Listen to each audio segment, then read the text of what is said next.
perkembangan sukan badminton, pemain perseorangan lelaki utama negara Lee Zijia dan 5 bergu Malaysia berjaya melangkah ke final jelajah dunia HSBC BWF yang akan diadakan di Impact Arena dari 27 hingga 31 Januari di Bangkok, Thailand.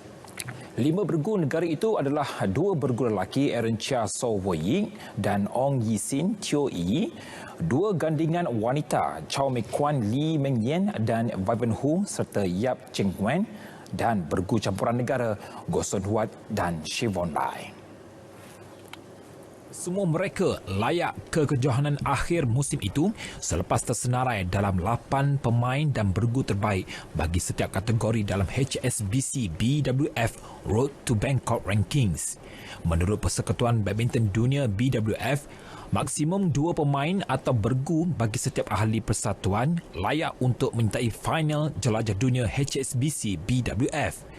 Pemain diwajibkan menyertai kedua-dua kejohanan terbuka Thailand untuk layak ke final jelajah dunia HSBC BWF. Bagaimanapun, Malaysia gagal untuk melayakkan diri dalam acara perseorangan wanita pada kejohanan yang menawarkan hadiah $1.5 juta Amerika itu selepas tiada pemain dalam acara berkenaan tersenarai sebagai 8 pemain terbaik. Undian untuk final jelajah dunia HSBC BWF dijadualkan pada 10 pagi waktu tempatan atau 11 pagi waktu Malaysia esok.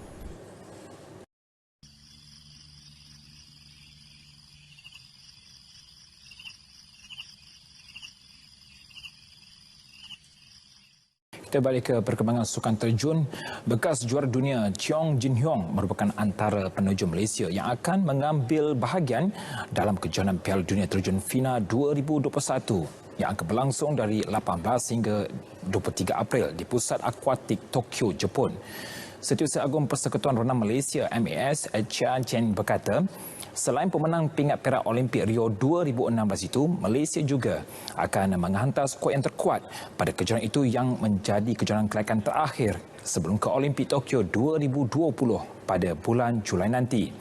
Beliau berkata pemilihan terakhir penerjun lain untuk kejohanan itu akan ditentukan Ketua Jurulatih Terjun Kebangsaan Kristen Booker. Menurutnya lagi, skuad terjun negara kini sedang menjalani latihan secara dalam kuarantin sejak beberapa minggu lepas di Pusat Akuatik Nasional Bukit Jalil. Kesemua atlet telah menjalani ujian swab COVID-19 sebelum turun berlatih dan disahkan negatif. Jun Hyong telah menyertai kejohanan terjun antarabangsa Malaysia secara maya yang pertama di Pusat Akuatik Nasional Bukit Jalil pada bulan lepas. Kejohanan pertamanya sejak Mei 2018. Kejohanan terakhir disertai Jun Hyong ialah pusingan terakhir siri terjun dunia di Kazan, Rusia pada Mei 2018 dengan memenangi pingat gangsa dalam acara 10 meter platform seirama bersama Pandey Lela Renong.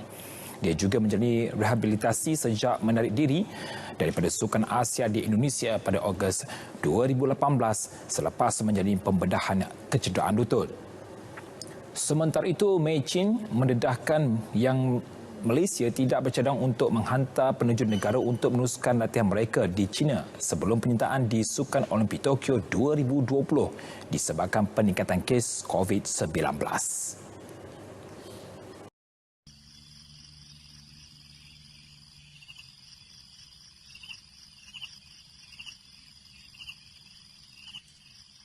Kita balik pula ke perkembangan bola sepak. Kem latihan pusat pertama Harimau Malaya mungkin bermula awal bulan depan. Bagaimanapun, menurut Ketua Jurulatih Skuad Kebangsaan Tan Cheng Ho, tarikh rasmi kem latihan berkenaan masih belum diputuskan. Jelas beliau, pihaknya masih menunggu beberapa perkara termasuk keputusan Liga Bola Sepak Malaysia MFL mengenai perjalanan Liga Malaysia musim ini.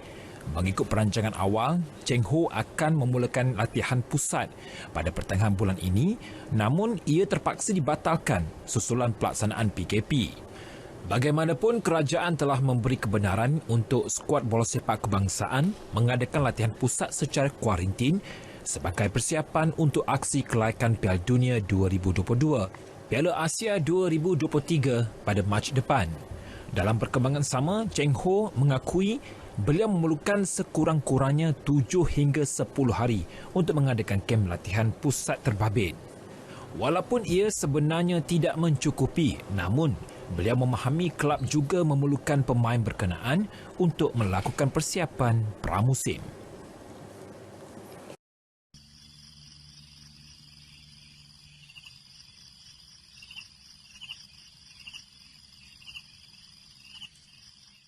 Pemain badminton burgu wanita negara kini mula mempamerkan peningkatan yang besar.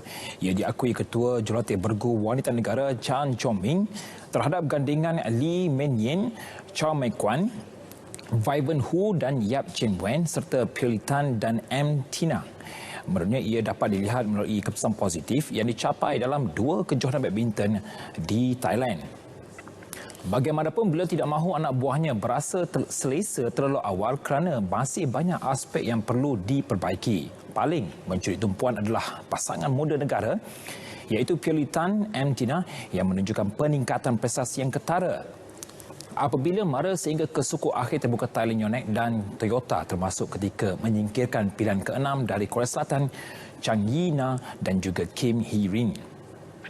Pasangan Meng Kwan dan juga Yin tersingkir di pusingan kedua terbuka Thailand Yonex kembali bangkit apabila mara sehingga ke separuh akhir pada kejohanan berikutnya.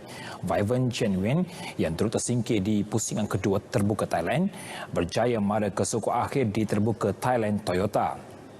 Berdasarkan keputusan dicapai dalam kedua-dua kejohanan itu, Meng Yin, Mei Kwan dan Vivian serta Cheng Wen kini secara tidak rasmi layak ke saingan jelajah dunia akhir BWF yang akan bermula esok.